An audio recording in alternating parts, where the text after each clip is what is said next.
Okay, welcome to another edition of the Blues Brothers podcast, the show that discusses all things football and, of course, Chelsea FC with questions, discussions, debates, and much more. Back in the hot seat, and I'm delighted today to be joined by the man behind the People's Pundit, Chris Papa. Welcome to the show, Chris. It's good to be back in the hot seat as well for myself. I've been a couple of weeks on the subs bench, Charlie taking over, so it's good to see you as always, Charlie. And we're actually going to talk all things Chelsea for a change, which is nice, considering we're in the mix of an international break. So I've got to say, I'm not the biggest fan of the international break. I don't know about you boys, but I'm delighted to be talking all things Blues this afternoon. And the People's Pundit, Chris, we'll start with you, mate. As we always do with most of our guests, we want to get a little bit of a background into why Chelsea for you. First of all, hi guys, and thank you for inviting me on the show. For me, Chelsea it's in my family. Actually, when I was younger, this is I don't really tell people this too much, but half my family's Spurs, and but the other half are Chelsea.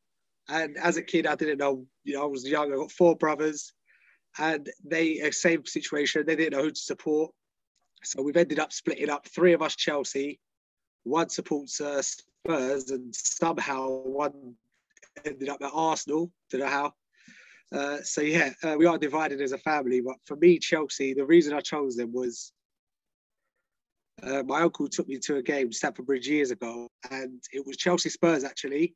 And he said, "Today you're going to become a true Chelsea fan." And he was right. I saw Javre, that's pretty much any Chelsea fan will know. And I just fell in love with the village. I fell in love with everything at Chelsea, really. Was that, Chris? Because I believe my first game officially was against Tottenham when we drew 1-1 and Zola scored the free kick. I don't know if that was your game as well. It wasn't the same one. A few years before. Mine was in 98. Oh, 98. Yeah, mine was 98. That was my first memory of Teddy Sheringham scored the first, and then Zola scored the equaliser. I just couldn't. Well, I've never seen anything. I still think it's one of the best goals I've seen, to be honest with you. Yeah, because you knew he meant it, and that was the only place he could go. Yeah. But yeah. How does the dynamic work in the family then with when the big games are on then? How do you sit opposite sides? You're not allowed to talk to each other before?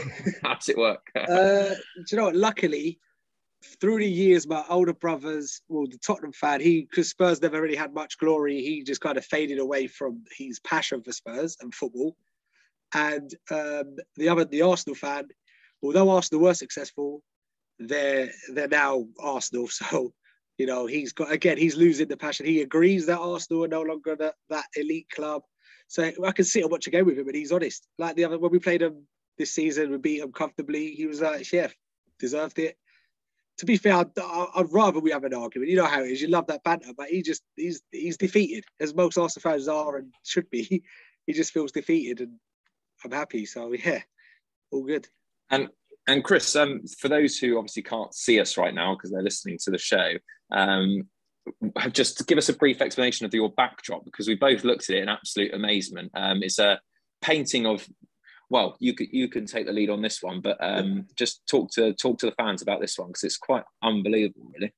Right, what it is, it's something I always wanted, pretty much for the last 10, 11 years, since we won the Champions League, I wanted, a drawing of the backbone of the club, which was the Champions League winning squad, which was obviously Check and goal.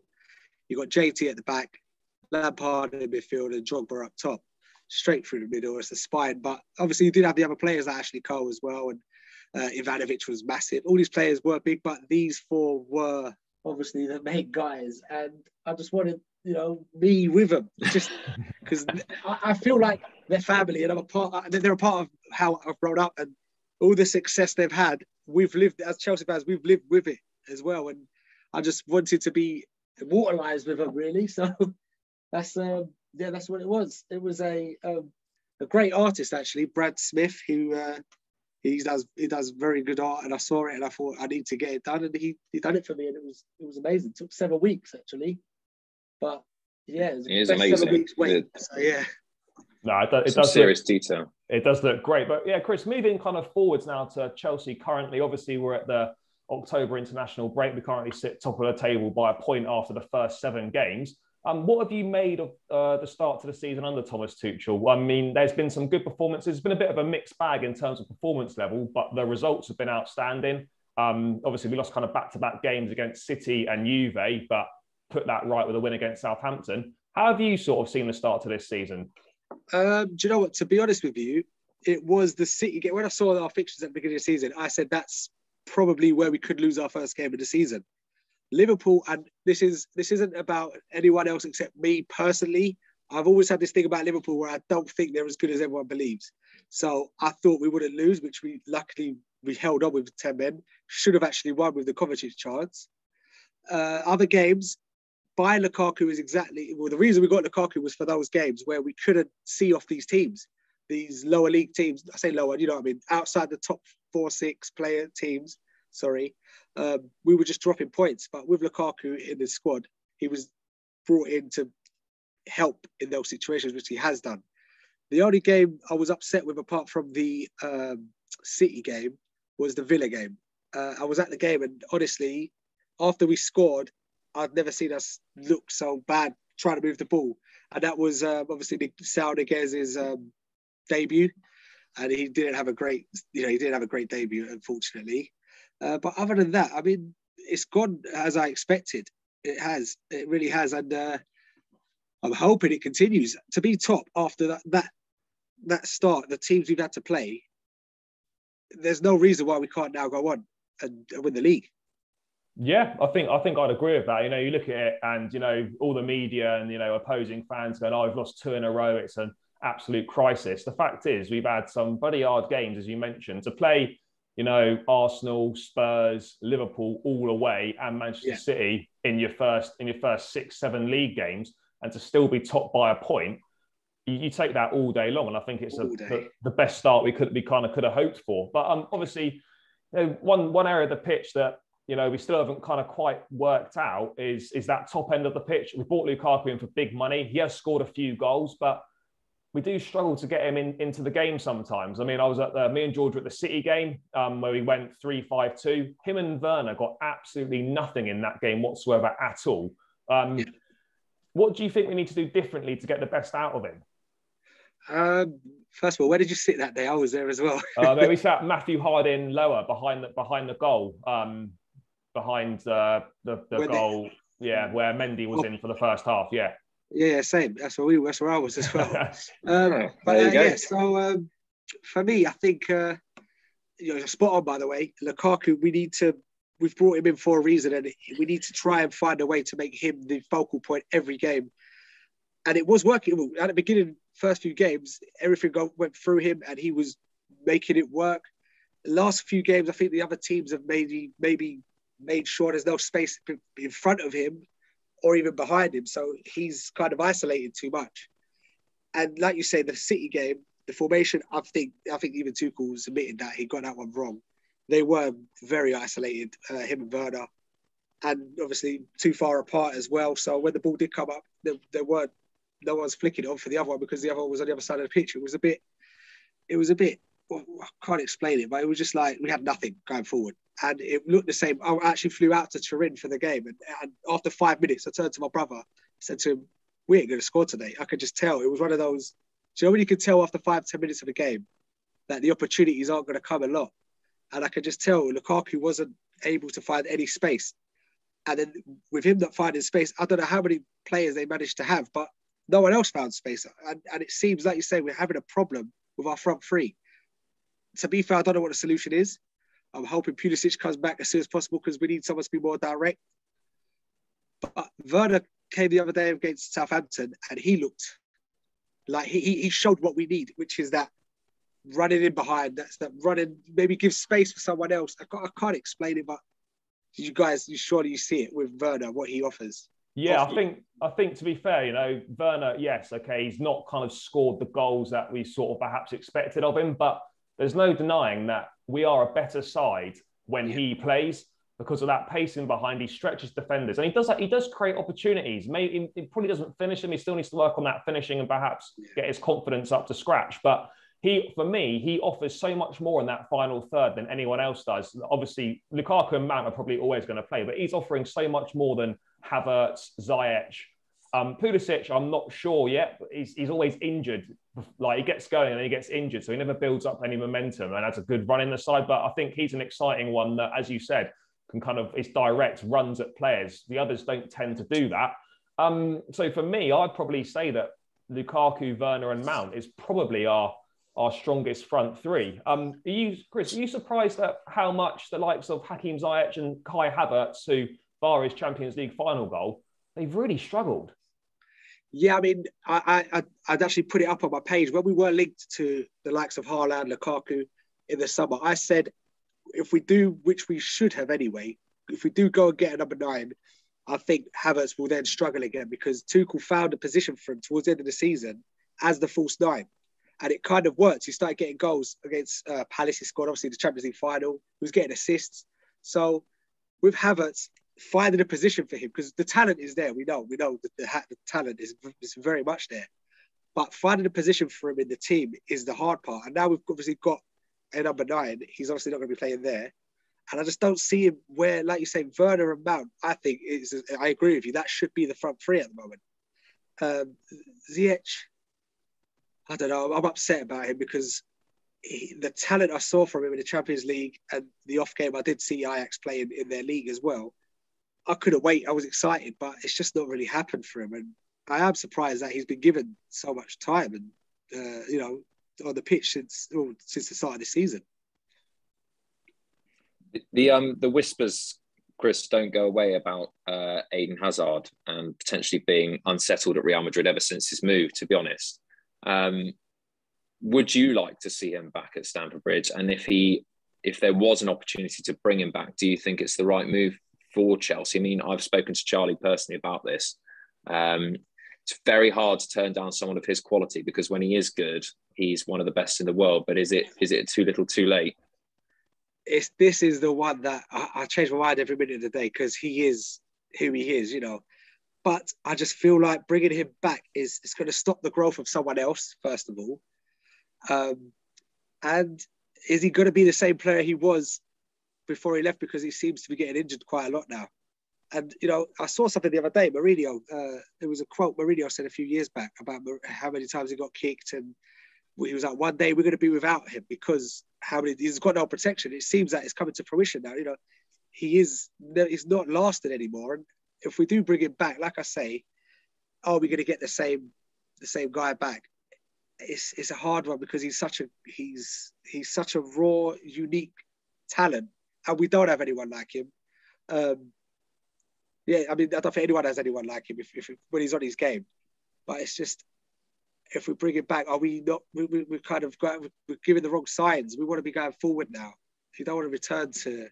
I can't. You know what I mean? Yeah, I just think it's a bit of a. He's only 30 years old, but I would look at it as a bit of a short-term fix. It's not really a solution that plans for the future. I think we should look back at our time with him. We got 7-8 years out of him, the best football of his career. We had some great moments with him, and the fact now is, he probably isn't at that level anymore. And that's just the sad reality of it. He's gone to Real Madrid, which we got a great deal for him, and he wanted to go. I think it was a mutual parting of ways there. No one was really unhappy about that as such, but it's not worked out from there. He's always injured. And, Madrid are going to want to recoup at least 50, 60 million of the 100+ million they paid for him. And is that amount of money on Eden Hazard, where there's no guarantee that his fitness levels are going to be any good, and there's no guarantee that he can refine that form that he had before? For me, it just seems like a gamble not worth taking. And, whenever people come back, it never quite works out the same. I know Drogba came back in slightly different circumstances, but we did win the league, but he didn't play a massive part in that. And for me, yes, in my heart, I'd love to see him in the blue shirt again, scoring goals. But if you actually take a moment to think about it, I just don't think it's the right thing for the club. I'd much rather see us put a bit more effort into Callum Hudson-Odoi and develop him a bit more and see the player that he could become, rather than bring in Eden Hazard for a couple of years, which might not work out. That's exactly... Sorry. No, that's fine. No, carry on, Chris. I was going to say, that's exactly what I was saying about, in terms of him coming back will stop the growth of other players. like you say, Hudson-Odoi, he's someone, I think, again, another guy who's got so much raw ability, but if he's not able to express that and he has to sit on the subs bench and come off the bench, he's never going to be able to grow.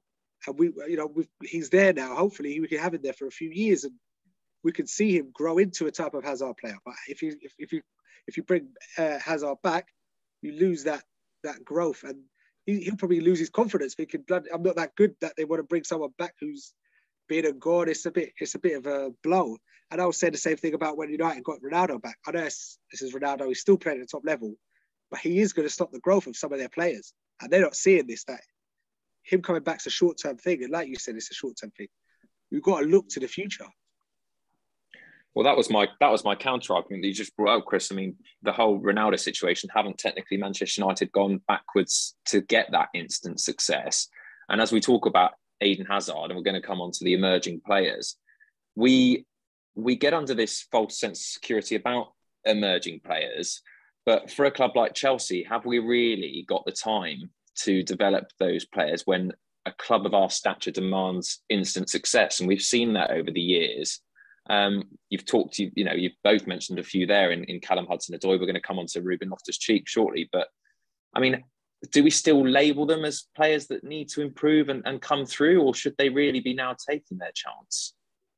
Yeah, I see. I do see your point 100% right there, because Hudson-Odoi has been in the team now for a few years. And, I'm definitely one who has backed him to the hills and said, this guy is going to be this great playing for he was meant to be in the Euro squad, I told everyone, and it just didn't happen. And like you say, how long are they going to have the potential? They've got experience. They've won he won the Europa League, now the Champions League. So they've got the experience, these youngsters. But yeah, they should be performing every week by now. I do agree with that. And like you say, at a club like Chelsea, you're not afforded that time. Like perfect example, a team like Arsenal, who, whether they like it or not, they accept mediocrity at the club at the moment. They do. The fans don't, but the board and the club and the management. So you'll have a player like Saka who's got the time to grow into his position, or Smith Rowe who can grow into it. But we're at Chelsea, I don't feel that you have that time. You've played 5 or 6 bad games and you're out, and you have to either wait for your time again, or the club will ship you out. And that is the harsh reality and the harsh truth of being at Chelsea Football Club. I will say with Callum Hudson-Odoi, I do think, since he signed that new 5-year deal, once Bayern were sniffing about, we offered him big money, well over 100 grand a week. I just don't think I don't want to question his desire, but the performances prior to signing that contract compared to post-signing a contract, in complete contrast of each other. When he broke through under Maurizio Sarri, he was playing some really great stuff, and he was a game changer. I mean, really, everyone wanted him to play every week. Now, yes, I know he's got competition for places, and you expect that at the top clubs, but I feel for someone who we've put so much faith in with this contract and the big money, he should be performing to a better level when he's given the opportunities. I know he's not given opportunities that often in his favoured position in the front three on the left, and I do think he's wasted at wing back. And I personally would have liked to have seen him gone out on loan this season to Borussia Dortmund that they were talking about in Germany, just to develop his game. Because when you're young, you want to play minutes to help bring your game on. And I just feel that he's not going to develop as a footballer or not reach his full potential by staying at Chelsea, because he's going to get very limited chances. And it's hard when you've not played minutes for 2 or 3 weeks to then be chucked into a game and show the manager that you should be playing every week. Yeah, I mean, you're spot on. Exactly what you said, especially our position as well.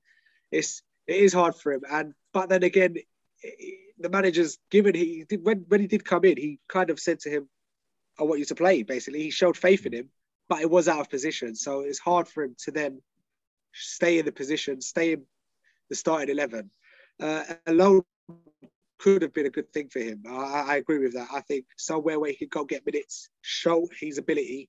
The German League seems to be a successful place for Chelsea players as well. So, it could have been a good move for him. And moving on to kind of another sort of forgotten man as such, but another player that Chelsea fans really want him to do well, and that's Reuben Loftus Cheek. He's had a bit of I personally wasn't expecting this from him. Unfortunate injury in that stupid post-season friendly before the Europa League really set him back. Then an uninspiring loan spell at Fulham, who got relegated a couple of seasons ago, and he he struggled to get into that starting lineup, and I really thought that would be the end for him at Chelsea. But he's obviously got his head down, worked really hard on the Thomas Tuchel in pre-season, and in the last few games, the league, starting with the League Cup against Villa, the substitute appearances against Juve and Manchester City, and obviously from the start against Southampton, he's looked one of our best players. How surprised are you at his re-emergence, and how much do you feel he can offer to this side going forward for the rest of the season? See, this is my to Chelsea fans, to any fans, this is my I told you so moment, because this guy, I promise you, he's the guy. I said we have no one like him, and I said the same thing with England when he broke into the England squad a few years ago. England don't have a player like him. He is, I don't want to sound silly, but he's our version of Yaya Toure, where he can get the ball and just drive, and no one can take the ball off him. There's nothing they can do. It's like a year 11 player with year 7s in school. That's what it was. That's what it's like when he does get the ball. And the thing that hurts me with him is the injury really did set him back. And it weren't just a little setback. This was a major setback. His stats that season under Sarri was actually very, very impressive. For a midfielder, he got goals, 6 goals, I think, in the league, a few assists as well. So his numbers weren't too bad for a midfielder, and the performances were like, now this performance you're seeing the Southampton game, and when he came off the bench against City, these performances, he was doing that 3-4 years ago. So imagine he never got injured, how good and how far along he could have come now. But I still believe he'll stay in this Chelsea team. I'm happy that he did decide to stay, because obviously the loan option is always there. But I do believe, from what I've heard, that Tuchel said he thinks he's special and he thinks he's good. So that obviously gave him confidence to then say, okay, I've already got the manager on side. I just need to make sure he does pick me. And he has offered him a chance. And I think so far he's taken it, like you're saying. And it goes back to the point you were making earlier about having different options in that final third, someone that, like Christian Pulisic, that runs and takes players on. How refreshing is it, and how good is it for Chelsea to have, obviously, Kovacic, Jorginho and Kante, outstanding footballers, but none of those players pick the ball up and run at the opposition. When you see Reuben playing there, it's such a breath of fresh air to see someone pick the ball up and run forward from midfield, because the others don't do that. And that is something that we have not got in the squad. Saul Niguez, again, he's come in. He's someone that doesn't really do that either. So we haven't got anyone in the squad other than Loftus Cheek that does that. So that's why I think if he can carry on, he will have a big part to play. But George, I just want to bring you in. Saul Niguez, I say, like, before we started recording, myself and Chris were saying, I'm quite excited to see him come in. Are you surprised that how much he's struggled as well and the limited opportunities he's received? Well, it comes up to what we were discussing on the top of the show, doesn't it? Chelsea seems to be one of those clubs where you get a very small window. In his case, it was probably that first half where he came on for his debut, and it was probably below average, I would say. And that's so harsh, considering, you know, he's adapting to a new climate, a new place of football, new language, all the rest of it. But I suppose that all gets brushed under the carpet and people don't care. They just want to see what you can do in a blue shirt. And I'm struggling to really when he's going to get his next opportunity. We've got the League Cup coming up against Southampton. We may see him again. And I don't know if you boys share my views, but I think it was a good option to get him in, because we can't really lose in this situation. He's on a loan deal. If it does well, we can extend it. If not, thanks, but no thanks.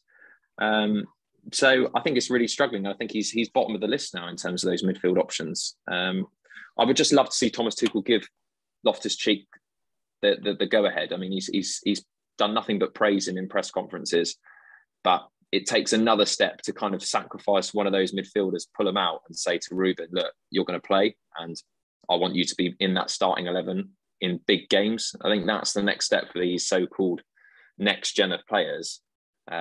Do you have the balls to play them in big games and actually, even if it means sacrificing, well, I know it sounds ridiculous, but sacrificing results to push those players through so they learn. For me personally, I would love either Jorginho or Kovacic to be sacrificed and him play. I would rather see that and lose a game of football, but that may not be popular to everyone else, but we've had so much success of doing it a certain way. And I think the only time these players can break through is not giving them that 5-10 minutes at the end of a game. It's giving them that arm around the shoulder and that belief that they can do big things in big moments. But yeah, I open that to you guys. I mean, yes, but for me, Saul Niguez is bottom of the list. Chris, what were your first thoughts when Saunaghez came in? And do you agree with George? Do you think he is now kind of bottom of the list of those midfielders? Because we've even seen the likes of Ross Barkley getting minutes ahead of him from the bench now as well. Yeah, I mean, I agree. The opportunity was too good to pass up. And it's a win-win for us, like he said, like George said, you know. If it doesn't work out, we can send it back. It was United who were after him, strengthening really, because he could have helped strengthen him. He's better than Fred, you know, so it also stopped there. So the getting him in, 100% no-brainer. In terms of his position in midfield, I have to agree, unfortunately for him. He's got a lot of work to do to be able to get some minutes, because the others are, you know, you've got 2 Ballon d'Or nominees in the midfield. You've also got Kovacic, who, on his day, he is very, very good. And then now Loftus Cheek is, for me, I mean, again, I have to agree with George. I want to see Loftus Cheek on the pitch. I really do. I mean, he's someone who gets the fans off their seats, because he does that when he just gets forward and runs. He draws a defender right. He does anything he does. Everything he does it helps, if that makes sense. So when he goes forward, we're all excited. We think something's about to happen. Whereas sometimes when we do play, and don't get me wrong, I love Jorginho, the way he controls the tempo. But sometimes as fans, we want the game to go. And it's a bit slow, and you think, just get the ball and go. There's space to go. So back to Saunaghez, where he's going to come in, I really don't know how he's going to get his minutes. Maybe it is going to have to be a League Cup game or Champions League group stage when we're through already, maybe after the 4th or 5th game. I don't know. It's not an easy one, but getting him in was 100% a no-brainer. Yeah, no, it was definitely the right move to do, because we weren't expecting Loftus Cheek to kind of emerge like he has in these past few games. And with Kante picking up a few kind of injuries here and there, and his fitness levels not quite what they used to be, it would seem like a no-brainer to bring someone of that quality in just to plug the gap. And playing with 2 holders or 2 number 6s or whatever, over the course of a season, we're going to play 60, 70 games, injuries and suspensions. We're going to need all those players. And I would have said if we didn't bring someone in, we would have been a little bit light in that area. So definitely the right thing to do. But I agree with you, lads. I just can't see where he's going to get another opportunity, because he's not trusted in the Premier League at the moment. And he's probably not going to play in the Champions League. Like you said, Chris, we might get him against Malmo maybe towards once we've qualified, or he might play some part in the League Cup against Southampton later this month. But yeah, he's really up against it, and he's got a lot of work to do. But yeah, lads, I just wanted to move it on to a few contract scenarios. Obviously, great news that Andreas Christensen, obviously it's not been signed, but it's all but agreed. We're just waiting for his signature. George, I'll come to you first, mate. How important is it that we've tied down Christensen to a new long-term contract? And how impressed have you been with him since really Thomas Tuchel has come in? Because I know me and you were both a bit unsure of him under Frank Lampard. He's making a lot of mistakes, and we were of the opinion that we're perhaps quite happy for him to be shipped on. Yeah, I have to say, I'll share. We got it wrong at the end of the day, and you can get it wrong, and that's, you know, why we all have opinions on football. But he was certainly one that we looked at, and I think it was partly Frank's, coaching, and I think he wanted them to play out the back, which was quite dangerous for some players who were a bit inexperienced at that time. So he didn't just want to play youth players or players of inexperience, but he also wanted to encourage them to play out from the back, which we saw countless mistakes, certainly in the second season of Frank, where we just got caught in trouble. But he's just gone from strength to strength. And you've mentioned it plenty of times on the show, Charlie, about JT saying that, you know, when he was there, that he would be one to watch, and he would be one that could really immerse as being one of the big players at Chelsea. And I can't fault our defence at the moment. I mean, even someone like Rudiger, who wasn't particularly, I was kind of 50-50, not really sure if he was, you know, he would have his top performance. He reminded me a lot of David Luiz sometimes really rash and completely off it. And then when he wants to play, he's an absolute beast. But everyone in that back line seems to be doing the job. And now it's really important that we don't do what Arsenal are terrible at, which is getting people under contract and not letting it run down, and keeping our best players at our club to grow. And he's certainly one of them that I'm very pleased that hopefully we can get that deal done over the line. Yeah, no, honestly, lads, I'm so glad you had that same opinion of Christensen a couple of years ago, because so did I. And I've never been so wrong about a player, honestly. I remember the game I decided I wanted him out was the Liverpool game last season when he got sent off. Yeah. And I was like, I don't want to see him in a Chelsea shirt ever again. And I think we have to thank, and I'll tell you who we have to thank, Thiago Silva as well. No doubt he's helping him in training, because he must have done something to him, because he's changed his whole fortunes around. And I really think, like, when he was in the squad, I'd be like, oh no, we're gonna, there's a mistake gonna happen at the back. But now, when he's at the back, I feel nothing. I feel fine. I feel like that's great. Great. There's nothing tying him down now to a contract is something I didn't see happening a couple of years ago. I'll put it that way. But now it's something we couldn't let go. We have to keep him. And he's someone. Listen, if someone like John Terry turns around and tells you, like you said, that he's someone to look out for, he's got to be someone to look out for. I did think he got it wrong, but he was obviously right. And honestly, I'm so glad that he's turned out to play this way. Same with Rudiger, another guy who couldn't even get in the team towards the end of Lampard's era. And look at him now. I think he's undroppable. The radio the other day, they were talking about him being the best defender in the league. Player of the season already. They were saying, this isn't luck. This is all based on the strategy, the way they're defending together. It's all part of it. I mean, I would agree that currently Rudiger is probably, for me, on current form. He's the best defender in the Premier League on current form right now. He's undroppable for us. He has to play every game, which is quite some transformation, considering, as you mentioned, Chris, that under Lampard he wasn't fancied. There was talks of him going to Spurs, PSG, etc.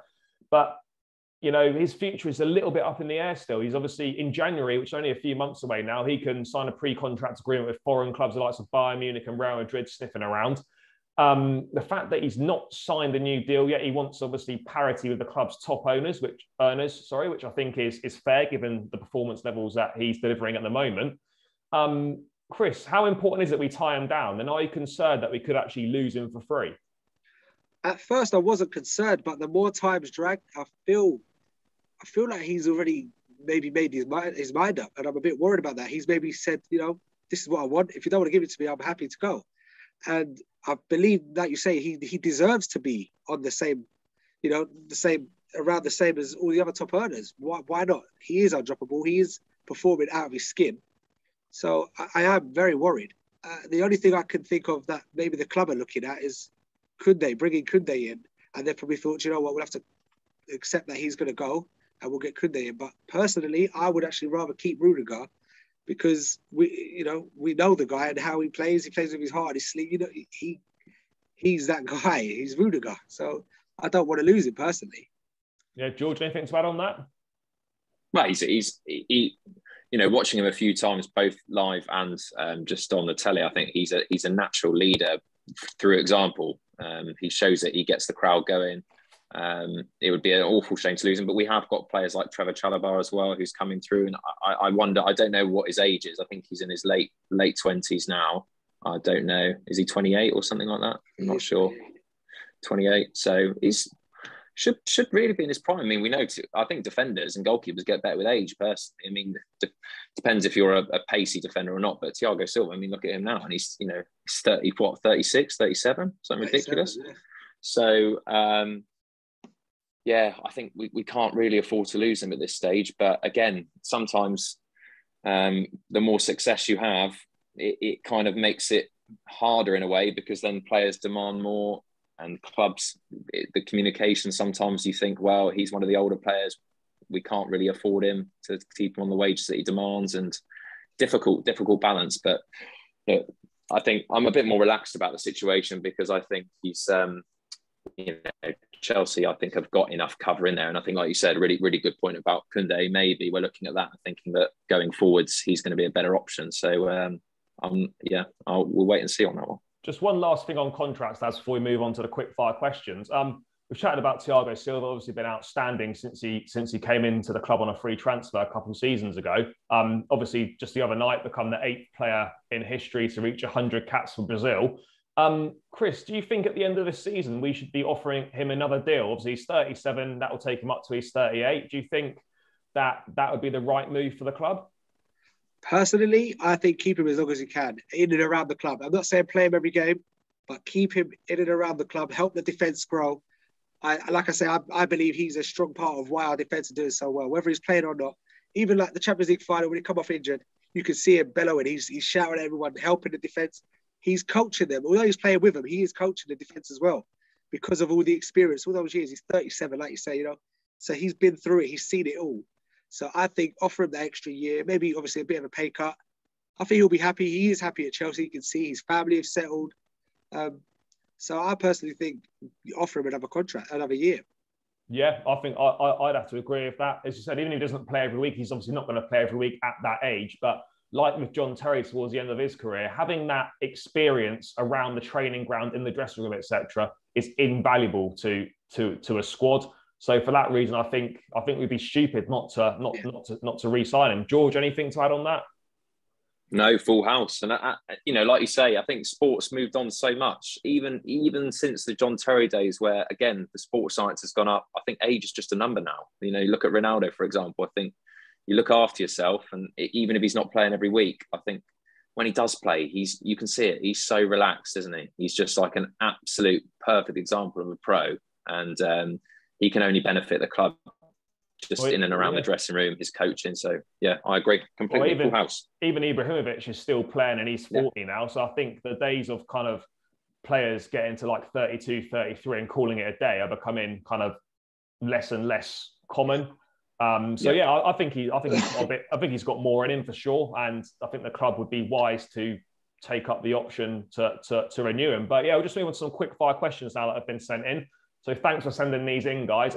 Just to kick it off then, first one, obviously there's been a lot of chat kind of over the years and it's kind of re-emerged fairly recently again about the redevelopment of Stamford Bridge. There's two parts to this question. So Chris, I'll come to you first. Would you like to see Stamford Bridge kind of expanded, redeveloped? And part B to that question is, where would you like to see Chelsea play their home games temporarily if that went ahead and they've said Wembley or Twickenham? First of all, sorry. Like I say, I fell in love with Stamford Bridge and the village and everything. So if that side of me, I don't want to see it. I don't want to see a change. But the reality of it is we are an elite club and we have to have a bigger stadium than what we do have. Unfortunately, the way it is, we can't continue how it is. You have to knock it down, dig down how they've done on their plans is exactly the only way we can do it. Unfortunately, I have to say we should be doing it, but not because I want it to happen, but because it's a necessity. We have to do it to keep growing as a club, to keep the revenues coming in, to allow more fans to come to games, because we've got enough fans that want to come. Every week our games are sold out without fail. So we do. I do think we do need to get a new stadium. In terms of where I would like to see us play, Spurs done Wembley, didn't they? That's the problem. It's a bit. I don't want to be turning into Spurs, but then maybe, to be fair, I don't really have too much of a preference as long as it can house enough of us, and it's not too far for the fans to travel. Yeah, I think that's fair. And I do agree with your point. Like, I love Stamford Bridge. It's a great place, steeped in history. Love going to it how it is. But as you say, the reality is we are a top club. And you look at the other so-called top clubs, our stadium in comparison to likes of the Emirates, Tottenham Stadium, Anfield is like 60,000+ now. Obviously, Old Trafford, 75,000. We're just over 40,000. And, if we're going to, carry on developing, then we need a stadium, 60, 70,000 fans, because we've got the fan base for it. And as you say, the club will want to bring more revenue in. So I personally, from a selfish perspective, would like to see it stay the same. But in reality, as you say, I think it's something that has to change. George, what about you? Yeah, I hate it personally because I love, you know me, Charlie, I'm a traditionalist. I love the old grounds. It's actually such a shame now that there isn't a Highbury, in all those places, that there isn't a main road. Now you've got the Etihad and the Emirates that are just, well, it doesn't matter. If you can't get results in your stadium, what's the point of having all these big seats? I mean, look at West Ham Stadium. I just think it's dreadful. They're so far away from the pitch. They hate it. And it's supposed to be big, but I don't know. I feel like it's dangerous. It's dangerous when you've got all that history. And for me, it's so important. But I completely agree. I think we're such a big club. We need to move on. I just hope we have something like the Liverpool scenario where we could just build an extra stand on the top. But I don't think it is possible. As Chris mentioned, I think because of the hotel and the flats there, I don't think we're allowed to do it. So look, as long as we're not sharing Spurs' stadium or something like that, then I'm happy to move temporarily and just get us hopefully a new stadium. But it'll be interesting. I've seen some of the just some of the Facebook or Instagram makeups of a proposed stadium. Looks like it's, I don't know about the design, but hey, we'll have to wait and see. I'm sure they'll do a good job of it. Yeah, I'm sure it's something that will eventually happen. We've already obviously discussed Eden Hazard's return, so we don't need to talk about that. Chris, another question. Do you feel that Chelsea will do any business in the January transfer window? Sorry, I was thinking about it the other day, and I was looking at our squad thinking, where can we improve? And I believe we got probably, if not the best, the second best squad depth in the country. So it's either us or City. Defence is fine, keeper's fine, midfield's fine. Everything's fine. I really don't feel like we need to do any business. If we do, it will maybe just be to help more squad depth. But in reality, we don't really have much room for any more improvement. Yeah, I'd agree with that. I can't see us, unless an exceptional, player becomes available and it's an opportunity you can't turn down, then I wouldn't expect any incomings and maybe possibly a few outgoings. I would have thought Ross Barkley might try to be shipped out, but actually he's been getting a few minutes recently, so he may decide to stay to the end of the season. But yeah, I'd expect maybe a few outgoings on loan or possibly some permanent outgoings. But I can't see anyone coming in. George? No, guys. Honestly, I completely agree. I think we do have the best squad other than City. I completely agree with you. I actually think we're in a stronger position in terms of team cohesion at the moment. I still think they're missing a striker. Still waiting for Grealish to kind of hit all guns blazing. So I actually think we're really settled. I think sometimes just keep adding and adding for the sake of it, it actually disrupts what you've got already. And we've got some great players that, even players that are on loan, like Gallagher and Gilmour, who can come back next season and stake a claim for a place. So no, I'm actually, I've said it before on the show, this is the happiest I've ever been as a Chelsea fan in terms of comfortability with squad depth. Yeah, I think I mentioned it as well. I think this is probably our best squad we've had since Jose Mourinho first come in for those first couple of years. Like, we've got almost two top class players in every position, and that does make such a big difference when you're fighting on so many fronts. But moving on, obviously Newcastle got taken over this past week, just gone. Obviously a lot of money now ploughed into that club. Chris, what do you think of the hypocrisy? That's how I see it, of the other big clubs in the Premier League meeting saying they're not happy with it when they signed up to the Super League for all that extra money. I just can't fathom that. I don't know how they can sit there and say that.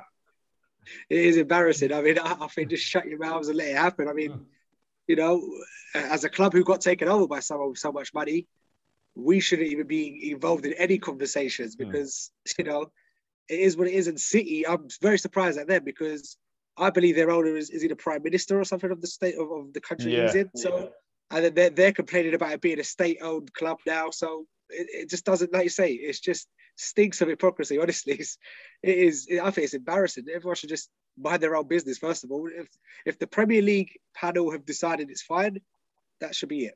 Yeah, 100%. And it is embarrassing from those clubs. It's embarrassing from all the clubs involved. So at the end of the day, if it was them, they wouldn't be complaining. So yeah, I don't see anything wrong with it. I'm personally quite excited to see what happens with it.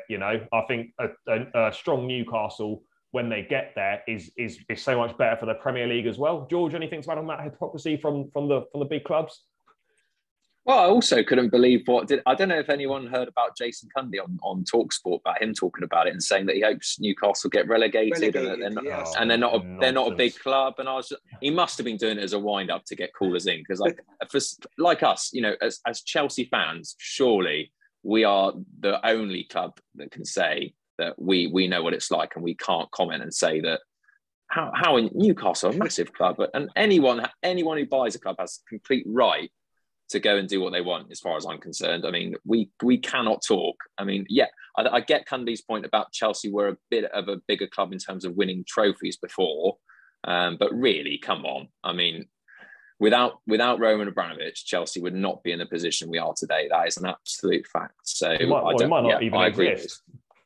Yeah, well, we wouldn't. Yeah, exactly. Well, yeah, exactly. It wasn't for that win against Liverpool, we wouldn't have, I don't think. Well, it's touch and go. Right, final question, lads, before we wrap up. Would you like to see Declan Rice at Stamford Bridge? I mean, that's really going to be a move next summer, potentially. Chris, would you be in favour of that going ahead?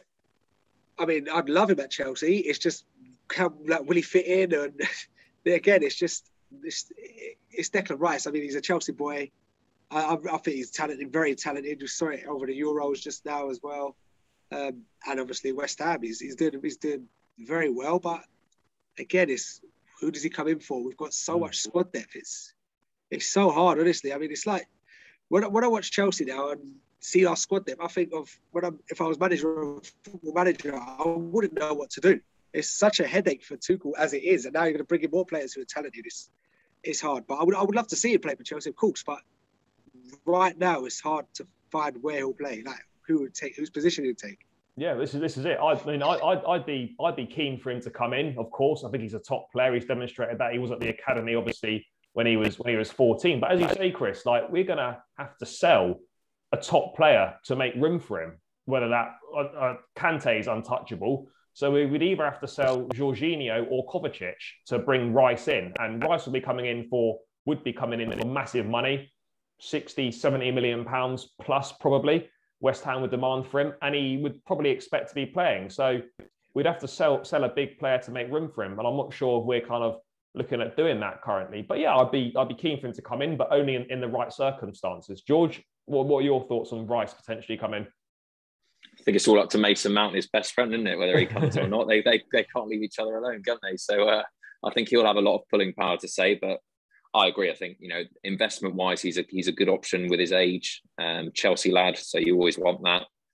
The fans will back him. So again, at the moment, definitely not in January. We'll reassess in the summer. I think he'll want a move eventually. I think as no discredit to West Ham, but he'll want to be at a bigger club. So I think it depends on a lot of factors, because we're pretty sorted in that area. We've got some players to come back, and it's going to be a big fee again, isn't it? I mean, West Ham aren't going to let him go for cheap. So you're looking at 70, 80 million plus for Declan Rice, which is discussion for another day. But that's me. Yeah, that wraps up the questions. That's about all we've got time for. So guys, cheers for sending them in. Sorry we didn't get through all of them. Chris, just before we go, where can people find you on social media, etc.? They want to look at your content, follow you, see more of what you do. Where's the best place for them to go?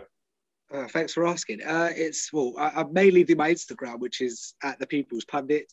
I do have a YouTube channel, which I did start before, lockdown and all that. And then since that hit, I kind of fell off. So it's pretty much Instagram, and Twitter is Chris_Pundit.